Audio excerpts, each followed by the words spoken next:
Good morning, everybody. Thank you all so much for being here. Welcome to the shadow hearing called Kidnapped and Disappeared, Trump's Detention Abuses.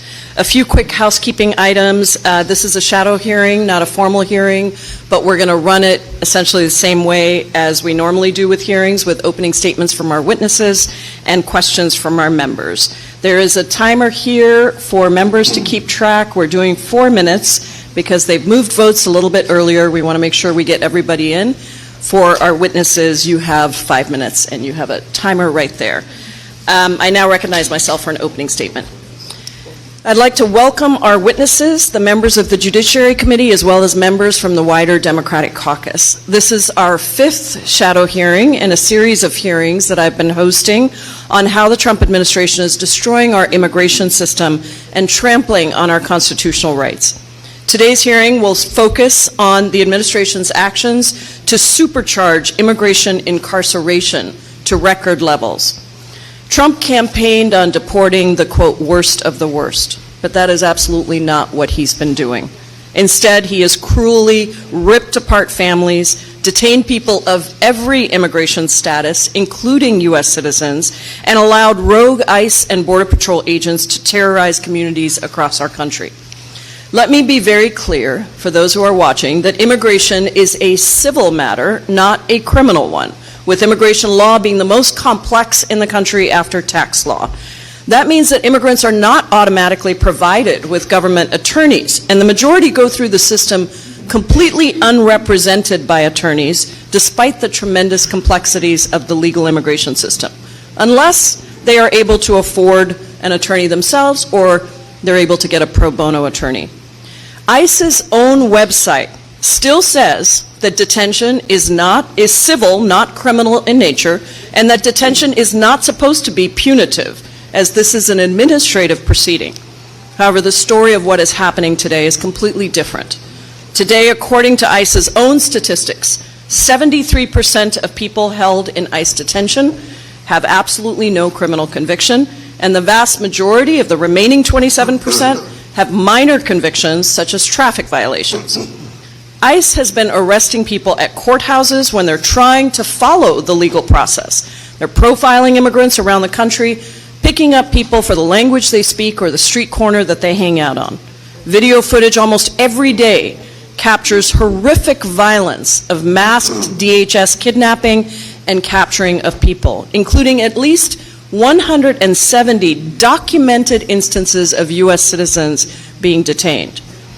According to a recent report by Politico, more than 220 judges have ruled against Trump's mass detention policies, saying that these detentions violate due process.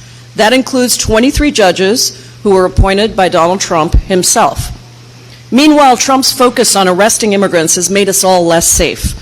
A quarter of FBI agents, half of DEA agents, 2/3 of ATF agents, and 90% of Homeland Security investigations have been detailed to ICE's immigration enforcement arm.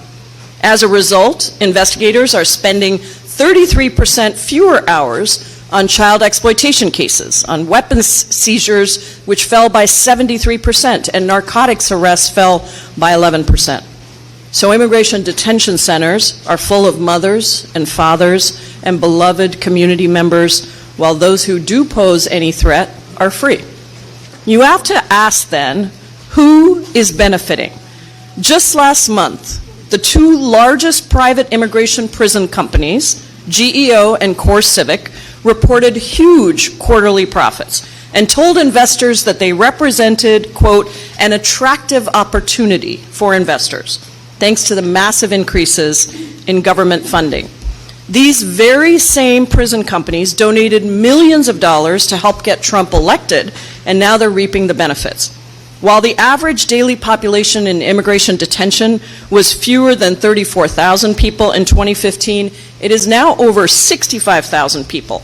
And with the passage of Trump's big bad betrayal bill, which pumped an unprecedented $45 billion into ICE, it is estimated that detention will ramp up to over 107,000 beds by the end of the year. Hard-earned taxpayer dollars going to terrorize immigrants and pad the profits of private prison companies. What could be wrong with this picture? Amidst this surge in detention, conditions have gone from bad to worse, with terrible overcrowding, unsanitary conditions, long waits to get medical help, if received at all, and inedible food, described by some as, quote, dripping with blood. Multiple pregnant women have been shackled and even suffered miscarriages due to their mistreatment in detention. And since Trump took office, in just 10 months, there have been 23 in-custody deaths, a shocking number, and more than any year since 2005. Meanwhile, Trump has decimated any oversight mechanisms, including essentially dismantling all the offices that previously performed key functions of oversight for DHS, blocking members of Congress from doing our job and conducting unannounced inspections of ICE facilities, even arresting a member of Congress for trying to do her job. Over and over again, we have heard heartbreaking and horrific stories of dehumanization, and it's by design, to break people's spirit, to force them into submission, to force them into accepting deportation. It is outrageous, and it cannot continue. Yesterday, I reintroduced my Dignity for Detained Immigrants Act with an unprecedented 124 original co-sponsors. The bill would reduce our over-reliance on detention and allow us to use proven methods of alternatives to detention that cost far less and are humane and effective.